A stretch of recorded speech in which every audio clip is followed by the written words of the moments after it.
ಎಲ್ರಿಗೂ ನಮಸ್ಕಾರ. Welcome to my YouTube channel. ನಾನಿವತ್ತು ಯಾವ ವಿಷಯದ ಬಗ್ಗೆ ಬಂದಿದ್ದೀನಿ ಅಂದರೆ, ನಿಮಗೆ ಕಾಣ್ತಿರೋ ಚಿತ್ರ ನೋಡಿ ಗೊತ್ತಾಗಿರ್ಬೋದು. ಅಣಬೆ, ಮಶ್ರೂಮ್. ಇದು ಸಾಧಾರಣವಾಗಿ ಎಲ್ರಿಗೂ ಗೊತ್ತಿರುತ್ತೆ. ಈ ಅಣಬೆ ಬಗ್ಗೆ ಸಣ್ಣ ಪೀಠಿಕೆ ಕೊಡ್ತಾ ಇದ್ದೀನಿ. ಮಳೆಗಾಲ ಶುರುವಿನಲ್ಲಿ ಸಿಡಿಲು ಬರೋ ಸಮಯದಲ್ಲಿ ಭೂಮಿಯಲ್ಲಿ ನೈಟ್ರೋಜನ್ ಫಿಕ್ಸೇಷನ್ ಆಗಿ ಅಣಬೆ ಬೆಳೆಯೋದಕ್ಕೆ ಶುರು ಆಗುತ್ತೆ.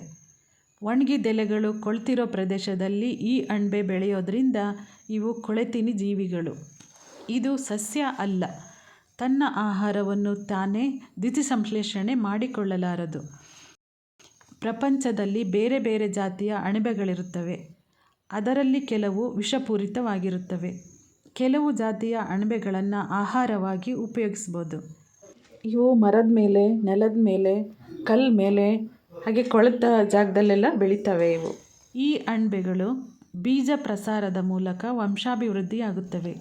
ಇದರಲ್ಲಿ ಪ್ರೋಟೀನ್ ಹೇರಳವಾಗಿರುತ್ತೆ ಹಾಗೂ ನಾರಿನಂಶ ಜಾಸ್ತಿಯಾಗಿರುತ್ತೆ. ಆದ್ದರಿಂದ ಇದು ಆರೋಗ್ಯಕರ ಮತ್ತು ರುಚಿಕರ. ನನಗೆ ಗೊತ್ತಿರೋ ನಾವು ತಿನ್ನೋ ಕೆಲವೊಂದು ಕಾಡು ಅಣಬೆಗಳಂದರೆ ಹೆಗ್ಗಲಣಬೆ, ಹೈಗನಣಬೆ, ಅಡಿಕೆ ಸಿಪ್ಪೆ ಅಣಬೆ, ಕಾಫಿ ಸಿಪ್ಪೆ ಅಣಬೆ, ಅಕ್ಕಿ ಅಣಬೆ, ಇನ್ನು ಕುಕ್ಕರ್ ಅಣಬೆ, ಚುಳ್ಳಣಬೆ, ಬೇರಣ್ಬೆ. ಇವಿಷ್ಟು ನನಗೆ ಗೊತ್ತಿರೋದು ತಿನ್ನೋ ಅಣಬೆಗಳು. ಸರಿ, ಅಣಬೆ ಬಗ್ಗೆ ವಿಶ್ಲೇಷಣೆ ಕೊಟ್ಟಿದ್ದಾಯಿತು.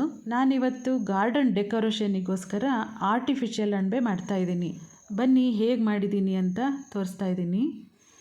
ನಾನು ತೆಂಗಿನಕಾಯಿ ಗೆರಟ ಅಂದರೆ ಚಿಪ್ಪು ತಗೊಂಡು ವಿಡಿಯೋದಲ್ಲಿ ತೋರಿಸಿರೋ ರೀತಿಯಲ್ಲಿ ಗೆರಟದ ಮೇಲ್ಮೈಯನ್ನು ನುಣ್ಣಗೆ ಮಾಡ್ಕೋಬೇಕು. ಈ ರೀತಿಯಾಗಿ.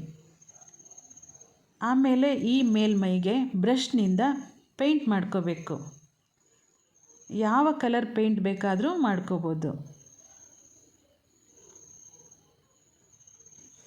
ನಾನಿಲ್ಲಿ ಫೆವಿಕ್ರಿಲ್ ಪೇಂಟ್ ತಗೊಂಡಿದ್ದೀನಿ.